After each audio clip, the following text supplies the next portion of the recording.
അപകട മരണത്തിന് സർക്കാരിൻ്റെ 10 ലക്ഷം കിട്ടിയെന്നറിഞ്ഞു. അതിൽ 9 ലക്ഷം പാർട്ടി ഫണ്ടിലേക്ക് കൊടുക്കണമത്രേ. നിങ്ങൾക്കൊരു കൊച്ചു ഫോണുണ്ടല്ലോ, പിന്നെ ആർക്കാ വലിയ ഫോൺ വാങ്ങുന്നത്? എനിക്ക് തന്നെയാടി മദ്യം ബുക്ക് ചെയ്യാനാ.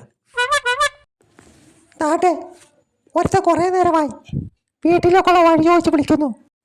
ഞാൻ നിന്റെ ഫോണിൽ നിന്ന് മദ്യം ബുക്ക് ചെയ്തായിരുന്നടി. ഞാൻ ഒളിച്ചോടാൻ തീരുമാനിച്ചു. കൂടെ ഓടാൻ നല്ലൊരു ഓട്ടക്കാരൻ വീടിനടുത്തുണ്ട്, വിളിക്കട്ടെ? പണ്ടത്തെ പോലെ അപ്പൂപ്പൻ ഏതെങ്കിലും വീട്ടിൽ ചെന്നാലേ ഇരി ചായ എടുക്കാം എന്നല്ല, ചേർന്നിരിക്ക് സെൽഫി എടുക്കാം എന്നാകും പറയുക. ഞാൻ ഒറിജിനല. ഞാനും ഒറിജിനല. AI മാവേലി. എൻ്റെ താക്കോൽദാര ശസ്ത്രക്രിയ കഴിഞ്ഞിട്ട് മാസം 1 ആയില്ലടാ. എന്നിട്ട് അവർ ഇതുവരെ താക്കോല് തന്നില്ലല്ലോ. വേഷം സൂപ്പർ ആയിട്ടുണ്ട് ഗൈസ്. ബുക്ക് ചെയ്ത മദ്യവും കൊണ്ട് വഴി തെറ്റാതെ കൃത്യമായി തിരുവോണ ദിവസം തന്നെ എത്തിയല്ലോ. മദ്യവും ഇനി ഓൺലൈൻ വഴി. ഈ സർക്കാർ എന്നും കുടിയന്മാരൊപ്പമാടി. ഇനി പണിക്ക് പോകാതെ കള്ളും കുടിച്ചിരിക്കാം.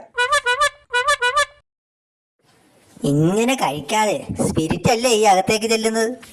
ഇത് ചെലവ് ചുരുക്കലാടി, ചത്താ വിറക് വേണ്ട.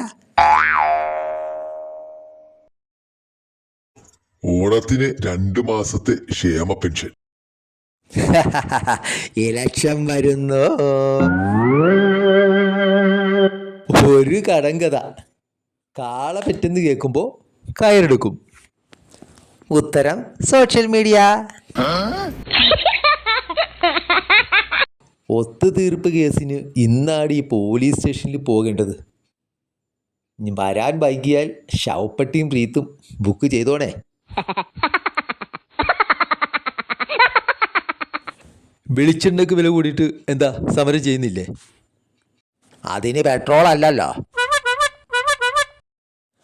സിനിമാ നടനായത് ഭാഗ്യം, രോഗം വന്ന് മെലിഞ്ഞത് പുതിയൊരു സിനിമയ്ക്ക് വേണ്ടിയായിരുന്നെന്ന് പറഞ്ഞ് രക്ഷപ്പെടാമല്ലോ. എത്ര ചീത്ത കൂട്ടുകെട്ടായാലും നമ്മുടെ സ്വഭാവം നല്ലതാണെങ്കിൽ എവിടെ നിന്നും പഴിയേൽക്കേണ്ടി വരില്ല. സോഡ തന്നെ ഉദാഹരണം. മദ്യത്തിൻ്റെ കൂടെ കൂടിയിട്ട് കൊല്ലം എത്രയായി? വല്ല ചീത്ത പേരുമുണ്ടോ? പുതിയ ന്യൂനമർദ്ദം കൊണ്ടു മഴയും ഇടിയും ഉണ്ടാകുമെന്ന്. ആദ്യം ഇടിയായിരുന്നു. മിഠായി വിറ്റ പോലീസ് പിടിക്കുവോ? ഇല്ല. എന്നാ എൻ്റെ മോനെ പോലീസ് പിടിച്ചു. അത് ലഹരി മിഠായി വിറ്റേനല്ലേ. നല്ല മനുഷ്യനായിരുന്നു, ആരോടും ഒരു പ്രശ്നത്തിനും പോകാത്ത നിഷ്കളങ്കൻ, എപ്പോഴും ചിരിച്ച മുഖം. ഇതൊക്കെ മരിച്ചതിന് ശേഷമല്ല, ജീവിച്ചിരിക്കുമ്പോഴായിരുന്നു പറയേണ്ടിയിരുന്നത്.